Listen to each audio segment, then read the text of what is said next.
Hi everybody, welcome back to the channel. I'm trying out a new paper. I had talked about trying the Leuchtturm 1917 and I decided to go for it even though I was leaning towards some other ones like the Regalia. But I was at Barnes & Noble and I wanted to try this today, so I went ahead and just picked it up while I was there. I did get the soft cover, the B6. It's got this label around it. I'm trying to disentangle. Kind of clunky there. I won't go into too much about all the paperwork, but I do like their little thank you note there. I like this flexible cover. This is a B6 size. So they had plenty of A5 there and others, but I just thought I'd give this size a whirl. And this is the port red.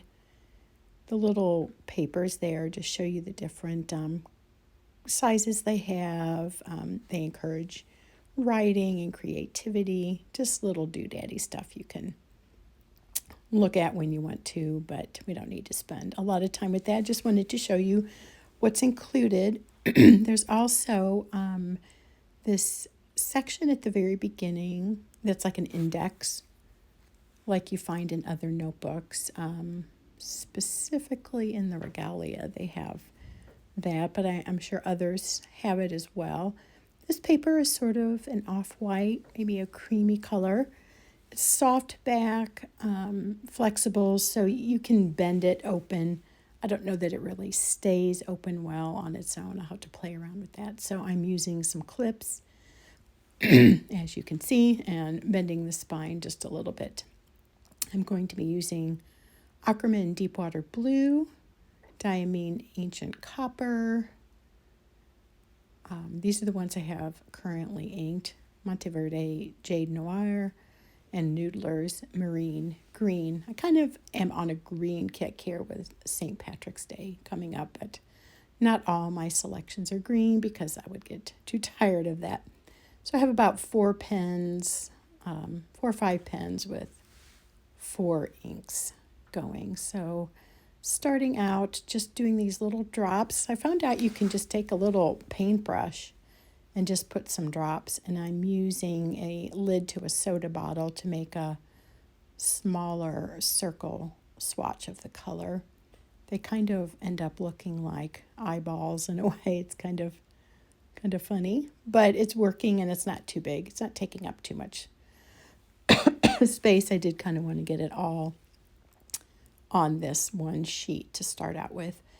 I'm guessing I will use this notebook for swatching, but we'll see. I may just leave these pages in here and use it for note-taking too. I don't know. I'm not for sure. It seemed like a bit of an expense just for another swatch book, but I'm really wanting to find out what papers work best for my pens and my inks. So I thought it was probably, I guess it's okay. Worth a little bit of the investment to kind of pinpoint more of my paper preferences. Sorry, this last little swatch is a bit towards the bottom of the page, but I think it's still showing up okay. I do like this method of swatching. It's fun and it just gives a nice little, I don't know, a little taste of the color. I just peeked over and noticed that it is bleeding through. Some ghosting for sure, but with those heavy applications, it's bleeding through. So I have this laminated picture from my friend Donna, and I'm using that sort of to keep any more ink from bleeding through to other pages. Didn't end up being a problem with the writing, as you'll see later, but I just didn't want to risk ruining more pages with a lot of bleed through. It didn't actually seem to bother the next page, but I did notice that it went all the way through to the back. That's something to keep in mind if you are wanting to swatch with this kind of notebook. So I'm just writing the ink color, the pen I'm using, the nib size, the basic information that I typically put on when I'm swatching. It's so much fun to play with the inks. The Diamine Ancient Copper is a favorite of mine. but I'm not liking it real well in the vanishing point, I've got to say. So I'm going to switch that out. In fact, after I made this video, I did end up washing it out. It just hasn't done it for me, so I'll switch out that ink. I have 2 pens with the Noodler's Marine Green for comparison purposes. The Kaweco is working pretty nicely with this. I have inconsistent luck with that, but in this case, it has been a pleasant writing experience. And last but not least, my TWSBI VAC 700R. I really, really like this combination with the Ackerman Deepwater Blue. It just flows very smoothly. It's a wet flow. It's not extremely gushy, but it's very, very satisfying amount of ink put down each time. It's been my favorite of these currently inked. I've concluded. Excuse me, as you can see, my cough is not 100% gone. I think it's here to stay. The Jade Noir is a really nice color too, but I have found lately that it's seeming a little bit dark for me.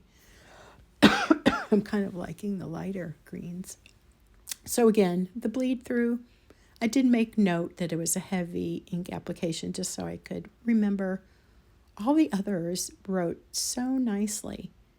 I'm going to go ahead and line up the pens with the ink on top of the ink sample. And just kind of for fun to see what was what. Out of all these, the Pilot Vanishing Point with the Ancient Copper just was not my favorite. I didn't like my writing. I didn't like so much how it felt. It wasn't bad, but the others were much more pleasant. And the Kaweco was my least favorite, but it wasn't bad. It just seemed a little dry. You can see the paper that they give you and the pocket there that I forgot to mention. And also just wanted to point out the book does come with a couple ribbon book. I think that this paper is really going to work well for me.